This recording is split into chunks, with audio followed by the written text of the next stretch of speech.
Hey guys, this is the video for cooking my quinoa rice recipe.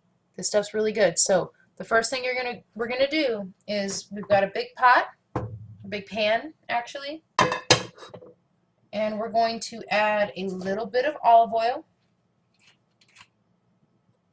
maybe a couple tablespoons. Then you're gonna add a hefty tablespoon of garlic. I really like that stuff, so you can add as much as you want. And we're going to let the garlic simmer for a little while, and you're going to fill up another pot. You'll see this is the size of the pot. Now I filled this thing up almost to the top with water. This is what we're going to cook our rice in.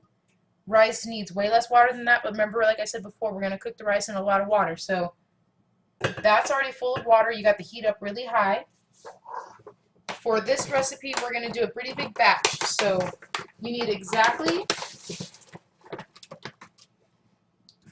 2 cups of brown rice.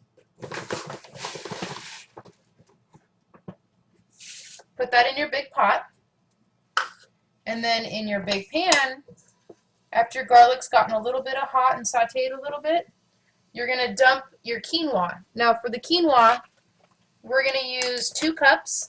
This particular container is exactly 2 cups because I've done it 100 times. But you'll measure it out. Again, your 1 cup scoop, 2 cups of quinoa, and then you add to that chicken broth or vegetable broth, whichever one you want to use. I'm going to use vegetable broth right now. This is actually 32 fluid ounces, 1 quart, which actually equals 4 cups of broth. So if you had a different one, but if you got this one from Trader Joe's, just dump the whole thing in there. So remember, it was 2 cups of quinoa, and it's going to be 32 fluid ounces of chicken broth. And that's it for right now. So you're going to let these boil. The quinoa is going to start taking on water, as will the rice. And I'll be right back.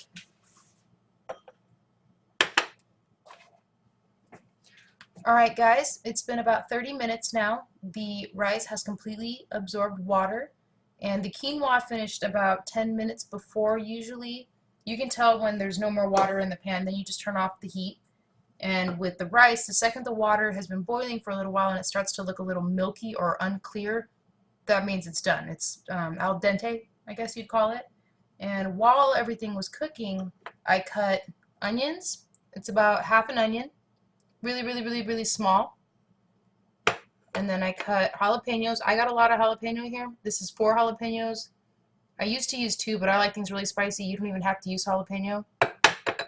I also cut up some cilantro. You know, a nice good amount of cilantro. So you dump all of this into the quinoa pan.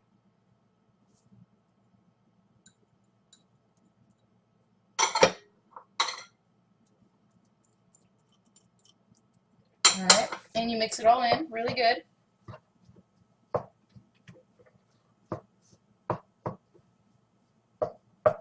You add a lot of Jenn's special seasoning. Pretty heavy-handed with this stuff.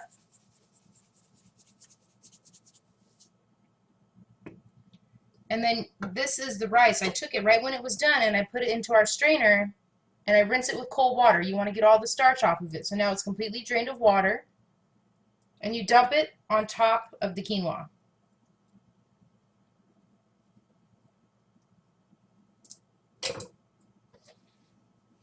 Alright, so now at this point you just mix it all together. I'll cut 1 lemon in half and I'll put the whole lemon on here. Add a little bit of sea salt, maybe some pepper, and then we're good to go.